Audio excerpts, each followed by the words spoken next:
Alright, so welcome back to another video. The title of today is going to be the 5 steps that turn struggle into strength and consistency into transformation. So the idea for this video came to me since I'm reflecting a lot on the situation with my foot. If you've been following my older videos, you know that I have this weird pain in my foot, and I decided to come back stronger than ever with this fitness series. And I said to myself, there's no way I'm going to let this pain hold me back. That's why I decided to create a video about this topic, how to turn your pain into power. So that's the reason for the title.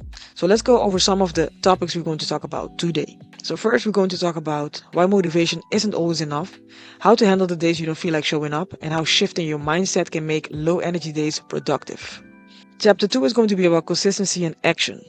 Here I'll show you why consistency beats motivation, how even small actions create momentum, and how showing up regularly builds self-trust and real results. Chapter 3 is about embracing the struggle and also resilience. We'll explore why discomfort is actually your friend, how small wins compound over time, and how to keep moving even when you don't feel motivated. After that, we'll talk about relatability and authenticity.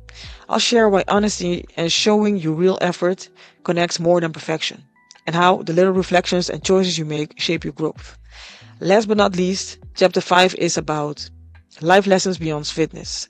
We'll look at how lessons from your workouts can actually carry into real life. How you can take your experiences in the gym or wherever you work out into your real life. It basically teaches you patience, discipline, and persistence that go far beyond the gym. So let's dive straight into the first chapter. Motivation and mindset. Motivation is fleeting. I guess we all know that by now. It's not meant to last. It's like an emotional spark. It's something that gets you started. It can be very powerful, but it's usually temporary. And the thing is, you can't build a lifestyle based around a spark. When you understand that motivation fades, you stop chasing it and start building habits that don't require hype to activate. So basically, you start putting systems into place and having a bigger reason than motivation in order for you to start working on your goals. A lot of people wait to feel motivated, and basically they stop because they think that because they lack motivation, something is wrong with them. But the thing is, it's not a flaw. We all experience these moments. We love comfort. The brain loves comforts, and it's your job to train it to choose otherwise. It's your job to win that battle every single time you make a promise to yourself and your brain tries to talk you out of it. For an example, today I had a stupid excuse. I don't want to work out because my camera is not fully charged. While I knew damn well that it was pretty much 90%, and in the time that I'm charging it, I can prepare to get ready to train. Fortunately, I was able to talk myself out of that bullshit excuse. And this is just a simple example of how your brain can talk you out of something you said you would do. The thing is that whenever you choose to start working on a goal, some days feel amazing and some don't. And that's all part of the process. Progress comes in waves.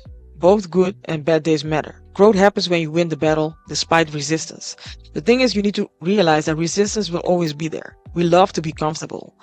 I'd rather sit inside than walking outside when it's cold or raining, because I love to be comfortable. But it's in those moments when you challenge yourself, that's when you start winning and growing. Some days you might feel like a badass in the gym, and other days you feel like you have no strength or power whatsoever. But both days count. Because like I said, in those moments is when you learn to, or at least you get to know yourself a bit better. The days that test you most are usually the days that teach you the most. Growth happens when you basically tell yourself no, but you talk yourself out of saying no, and you actually do the thing. When you start making peace with the fact that not feeling it, right, not feeling motivated is part of the process, but not a problem, everything changes.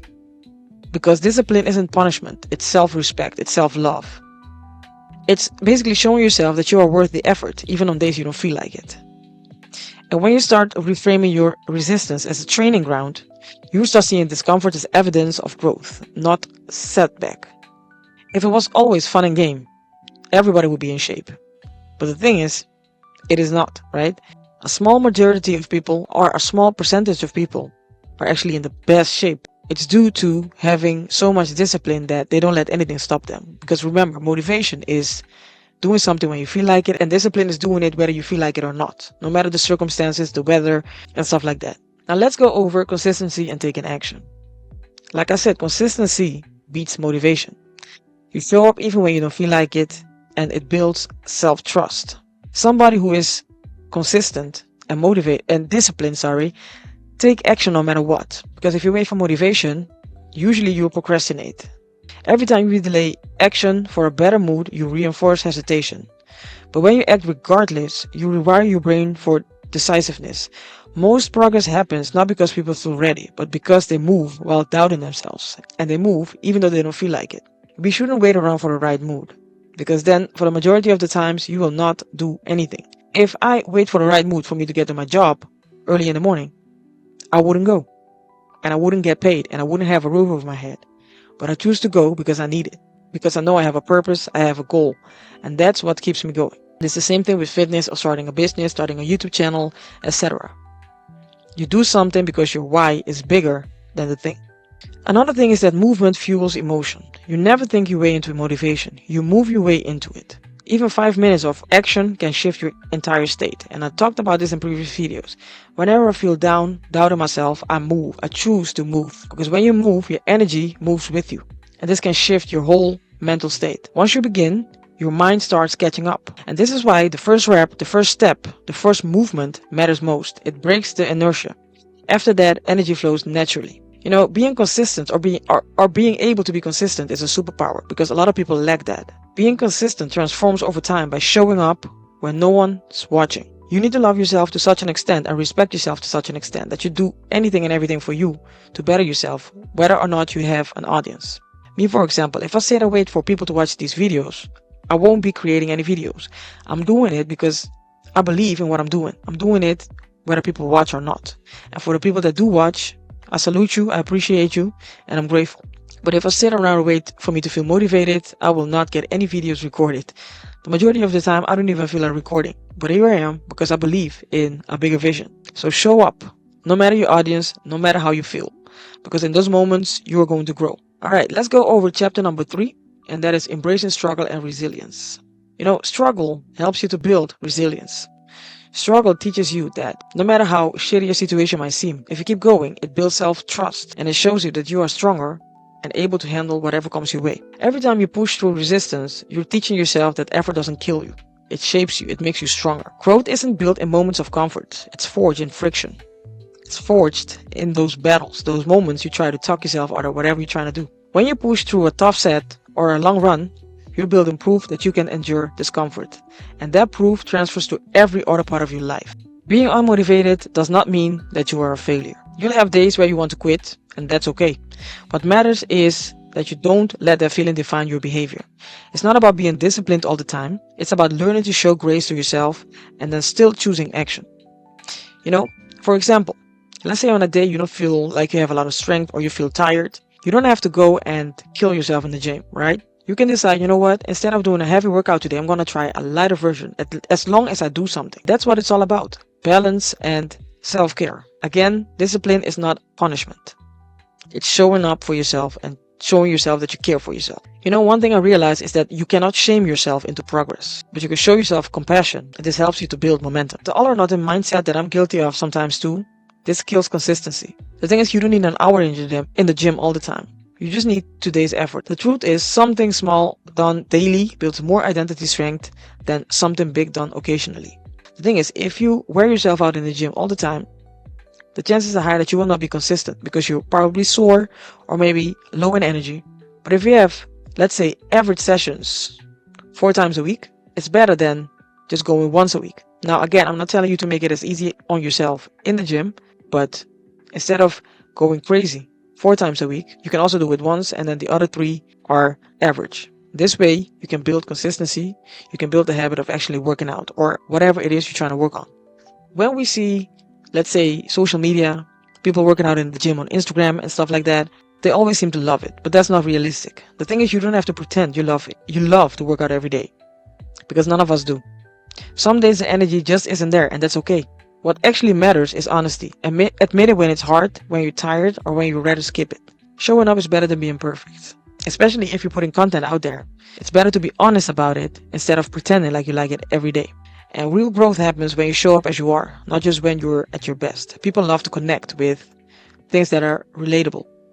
And the quiet moments in between reps say a lot. The hesitation, the thought of quitting, thinking about your day, maybe you go into a difficult situation. Those moments of reflection That's where the real work happens. Every pause teaches you a bit more patience, and every doubt tests how bad you actually want it. Every time you decide to keep going and showing up for yourself, you're literally changing what you believe about yourself. Remember that improving isn't just in the work people see, but it's in the choices you make when no one is watching. And remember to always do it for yourself, not for somebody else. Because if you do it for yourself, it's easier to keep going. Last but not least, chapter number 5, life lessons beyond fitness. Listen, the gym isn't just about lifting weights. It's about lifting yourself, showing up for yourself, showing yourself that you love yourself. Every rep you push through becomes a lesson for life. The way you show up here is how you show up everywhere else. Fighting the resistance, right?